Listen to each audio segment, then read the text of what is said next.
ವಿಷಯವಾಗಿ ಅವರಪ್ಪ ಏನೋ ಹೇಳಿ ದೊಡ್ಡ ಗಲಾಟೆ ನಡೆದಂತೆ. ಸರಿ, ಇವಾಗ ಅಲ್ಲಿ ಏನ್ ನಡೀತಂತ ಅವಳನ್ನ ಕೇಳಿ ತಿಳ್ಕೊಳ್ಳೋ ಅಂತ ಅವಳನ್ನ ಇಲ್ಲಿಗೆ ಬಾ ಅಂತ ಹೇಳಿದ್ರೆ ಅವಳನ್ನ ಬಂದಿಲ್ವಲ್ಲ.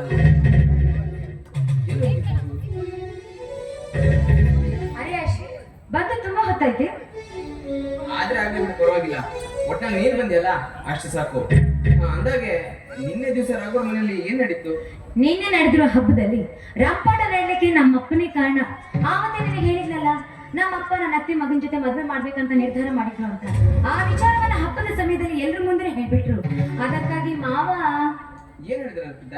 ಇನ್ನೇನ್ ಹೇಳ್ತಾರೆ, ಹಿರಿಯ ಮಗ ಇರ್ಬೇಕಾದ್ರೆ ಕಿರಿಯ ಮಗನಿಗೆ ಹೇಗೆ ಕೊಟ್ಟು ಮದುವೆ ಮಾಡ್ಬೇಕು ಅಂತ ಹೇಳಿದ್ರು. ಅಷ್ಟರೊಳಗಾಗಿ ನಮ್ಮಪ್ಪ, ನೀವು ಮಗ ಅಂತ ಹೇಳ್ಕೊಳ್ಳುವ ಭರತ್ ಅವನ ನಿಮ್ಮ ಹುಟ್ಟಿದ ಮಗನ ಹಾಗೆ ಹೀಗೆ ಅಂತ ಬಾಯಿಗೆ ಬಂದ ಹಾಗೆ ಮಾತನಾಡಿ ಜಗಳವನ್ನೇ ಪ್ರಾರಂಭ ಮಾಡ್ಬಿಟ್ರು. ಅಷ್ಟಕ್ಕೆ ಸಿಟ್ಟಾದ ಭಾವ ಮನೆ ಬಿಟ್ಟು ಹೋಗ್ಬಿಟ್ರು. ಮನೆ ಬಿಟ್ಟು ಹೊರಟೋದ್ನ? ಸರಿ, ಇವಾಗ ಅವನು ಎಲ್ಲಿ ಹೋಗಿರ್ಬೋದಂತ ನಿನ್ಗೇನಾದ್ರೂ ಗೊತ್ತಾ? ಎಲ್ಲರೂ ಗೊತ್ತಿಲ್ಲ. ಆ ಚೇತನ್ ಆಡಿದ ಮಾತಿಗೆ ಬಹಳ ಬೇಜಾರು ಮಾಡ್ಕೊಂಡು ಎಲ್ಲ ಹೋಗ್ಬಿಟ್ರು.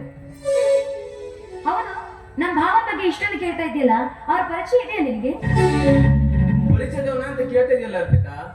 ಹಿಂದಿನಿಂದಲೂ ಆತ ನನ್ನ ಒಬ್ಬ ಪ್ರಾಣ ಸ್ನೇಹಿತ, ತುಂಬಾನೇ ಸ್ವಾಭಿಮಾನಿ ಮನುಷ್ಯ. ಅಷ್ಟಕ್ಕೂ ಇವತ್ತು ನಿಮ್ಮಪ್ಪ ಮತ್ತೆ ಆ ಚೇತನಿಂದಾದ ಅವಮಾನ ಸಹಿಸಲಾಗದೆ ಆ ನನ್ನ ದೋಸ್ತ್ ಎಲ್ಲಿ ಹೋದ್ನೋ ಏನ್ ಮಾಡ್ತಿದ್ದಾನೋ ಒಂದು ಅರ್ಥ ಆಗ್ತಿಲ್ಲ. ಯೋಚನೆ ಮಾಡ್ಬೇಡ. ಅವನು ನಿಮ್ಮ ಪ್ರಾಣ ಸ್ನೇಹಿತ ಅಂದ್ಮೇಲೆ ನಿನ್ನನ್ನು ಬಿಟ್ಟರೆ ಈ ಊರಲ್ಲಿ ಯಾರು ಪರಿಚಯ ಇಲ್ಲ ಅಂದ್ರೆ ನಿನ್ನನ್ನು ಹುಡುಕೊಂಡು ಬಂದೇ ಬರ್ತಾರೆ. ಯೋಚನೆ ಮಾಡ್ಬೇಡ, ಆಯ್ತಾ? 100% ಡೌಟೇ ಇಲ್ಲ. ನನ್ನ ದೋಸ್ತ್ ನನ್ನ ಹುಡ್ಕೊಂಡು ಬಂದೇ ಬರ್ತಾನೆ ಅಲ್ವಾ?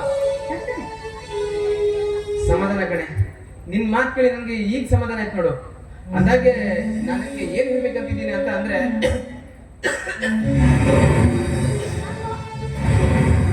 ಯಾಕೆ ಇಷ್ಟೊಂದು ಕೆಮ್ತಾ ಇದೆಯಾ? ಮೈಲಿ ಹುಷಾರಿಲ್ವಾ? ಆರೋಗ್ಯ ಇದೆಯಾ? ಏನಿಲ್ಲ ಕಣೆ, ಸ್ವಲ್ಪ ನೆಗಡಿ, ಹಾಗೆ ಸ್ವಲ್ಪ ಜ್ವರ ಅಷ್ಟೇ. ಜ್ವರ? ಆಸ್ಪತ್ರೆಗೆ ಹೋಗಿದ್ಯಾ? ಟೆಸ್ಟ್ ಮಾಡಿಸಿದ್ಯಾ? ಟೆಸ್ಟ್ ಮಾಡ್ಸಾಗಿದೆ, ಬ್ಲಡ್ ತೆಗೆದು ರಿಪೋರ್ಟ್ ಕಳ್ಸಾಗಿದೆ. ಇನ್ನೊಂದು ವಾರದಲ್ಲಿ ಬ್ಲಡ್ ರಿಪೋರ್ಟ್ ಬರುತ್ತೆ ಅಂತ ಡಾಕ್ಟರ್ ಹೇಳಿದ್ದಾರೆ. ಮತ್ತೆ ಹೆದರ್ಕೊಳ್ಳೋಂಥದ್ದು ಏನಿಲ್ಲ ಅಂತ ಹೇಳಿದ್ದಾರೆ. ಹೀಗಿರ್ಬೇಕಿದ್ರೆ ನಾವ್ ಇದ್ರ ಬಗ್ಗೆ ಎಲ್ಲ ಯೋಚನೆ ಮಾಡದೆ ಇಬ್ರು ಸೇರಿ ಒಂದು ಹಾಡನಾಡಿ ಕುಣಿಬೋದಲ್ಲ. ಹೋಗೋ ಮಾರಿಯ, ಮೈ ತುಂಬಾ ಜ್ವರ ಇದೆ, ಕೆಮ್ಮಿದೆ, ಈ ಸಮಯದಲ್ಲಿ ಹಾಡೋದು ಕುಣಿಯೋದು ಬೇಕಾ? ನಡಿ, ಮೊದಲು ಆಸ್ಪತ್ರೆಗೆ ಹೋಗಿ ನಿನ್ನ ಆರೋಗ್ಯವನ್ನು ನೋಡ್ಕೋ. ನೋಡು, ಇವಾಗ ಹಾಡ್ಬೇಕಂದ್ರೆ ಹಾಡ್ಬೇಕು.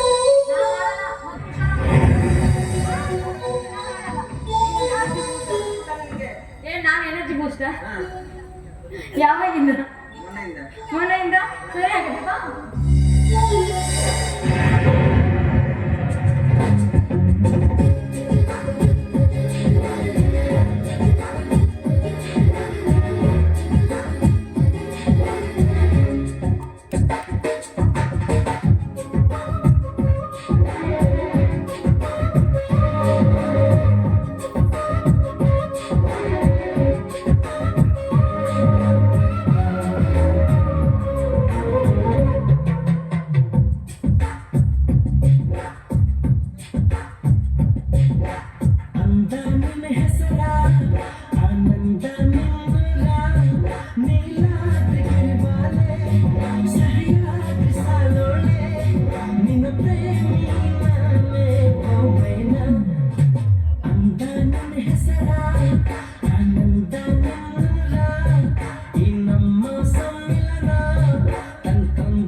ಮನದೈದು ಪ್ರಿಯೆ ಒಲವೆನ್ನೋದೊಂದು ಮಧುರ ಕಲೆ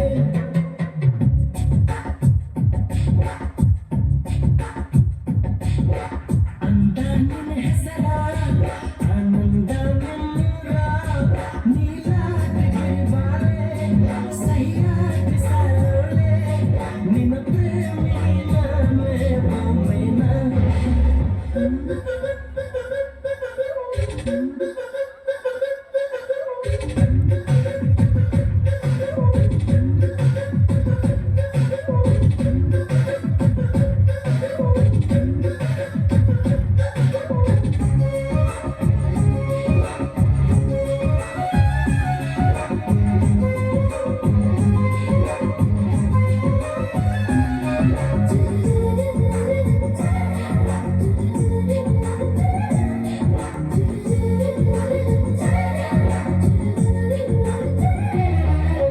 ನೀತಿ ಒಪ್ಪಿಗೆ ನೀಡುವುದೆಂದರೆ ಪ್ರೀತಿ ಒಪ್ಪಿಗೆ ನೀಡುವುದೆಂದರೆ ಚುಂಬನ ಶಾಸ್ತ್ರ ಮೈಯ ಮುಟ್ಟ ನೀನು ಬೆಸೆದೆ ಉಮರು ಮಗು ಸಖಿ ತಂದೆ ಕೈಯಿಂದ ಸುಖ ಇರೋಲ್ಲ ಗುಣ ಗುಣ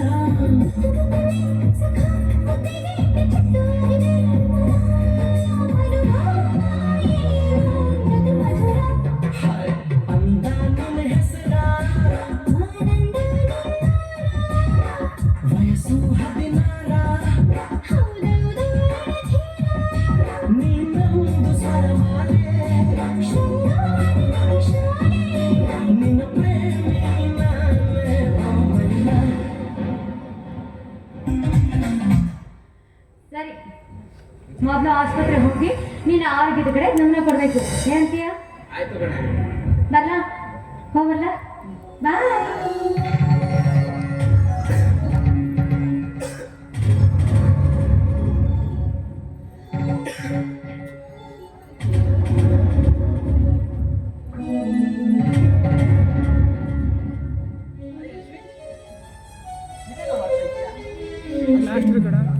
ನಾನು ನಿನ್ನನ್ನು ಬಿಟ್ಕೊಂಡು ನಿಮ್ಮ ಮನೆಗೆ ಹೋಗಿದ್ದೆ ಕಣೋ, ನಿಮ್ಮ ಮನೆಗೆ ನಿನ್ನ ಮನೆಗೆ ಬೀಗ ಹಾಕಿರೋದನ್ನ ನೋಡಿ ವಿಚಾರಿಸಿದೆ ಕಣೋ. ಪಕ್ಕದ ಮನೆಯವರು ಹೇಳಿದ್ರು ನೀನು ಇಲ್ಲಿದ್ದೀಯ ಅಂತ. ಇಲ್ಲೇನು ಮಾಡ್ತಾ ಇದೀಯಾ? ಏನಿಲ್ಲ ಕಣ, ಸುಮ್ಮನೆ ಟೈಮ್ ಪಾಸ್ ಅಷ್ಟೇ. ಸರಿ, ನಿನ್ನೆ ದಿವಸ ನಿಮ್ಮಲ್ಲಿ ಏನ್ ನಡೀತು? ಏನಾದ್ರೂ ಸಮಸ್ಯೆ ಆಯ್ತಾ? ಏ ಅಶ್ವಿನ್, ಏನು? ನಮ್ಮ ಮನೆಯಲ್ಲಿ ನಡೆದಿರುವ ವಿಷಯ ನಿನಗೂ ಗೊತ್ತಾಗೋಯ್ತಾ? ನಿನಗೂ ಗೊತ್ತಾಗೋಯ್ತೇನೋ? ನನ್ಗೆಲ್ಲರೂ ಗೊತ್ತು.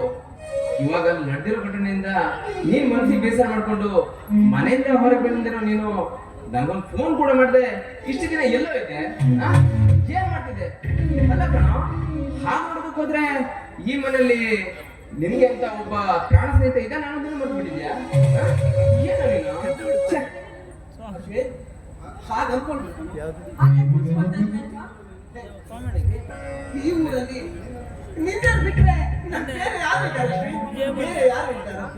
ಆವತ್ತು ನಮ್ಮ ಮನೆಯಲ್ಲಿ ನಡೆದ ಘಟನೆಯಿಂದ ಮನೆಯಿಂದ ಹೊರ ಬಂದ ತಕ್ಷಣ ಎಲ್ಲೋ ಕಲ್ಲೋ ಇಲ್ಲೋ ಒಂದು ಎರಡು ದಿನ ಕಾಲ ಕಳೆದ ಕಣೋ, ಕಾಲ ಕಳೆದೆ. ಆನಂತರ ನಿನ್ನ ನೆನಪಾಯ್ತು ಕಣೋ, ನಿನ್ನ ನೆನಪಾಯ್ತು. ಅದಕ್ಕಾಗಿ ತಕ್ಷಣ ಇಲ್ಲಿ ಓಡ್ ಬಂದೆ ಕಣೋ, ತಕ್ಷಣ ಇಲ್ಲಿ ಓಡ್ ಬಂದೆ. ಆಯ್ತಪ್ಪ, ನೋಡು, ಇವಾಗ ನೀನು ನನ್ನ ಜೊತೆ ನಮ್ಮನೆಲ್ಲೇ ಇರ್ಬೇಕು, ಸರಿನಾ? ನೀ ಹೇಳಿದ ಮಾತಿಗೆ ಇಲ್ಲ ಅಂತ ಹೇಳ್ತಾನೆ. ಹ್ಮ್. ಆಯ್ತು ಕಣೋ, ನಿನ್ನ ಇಷ್ಟನೇ ನನ್ನ ಇಷ್ಟ. ಆಗ ಹೋಗೋಣ.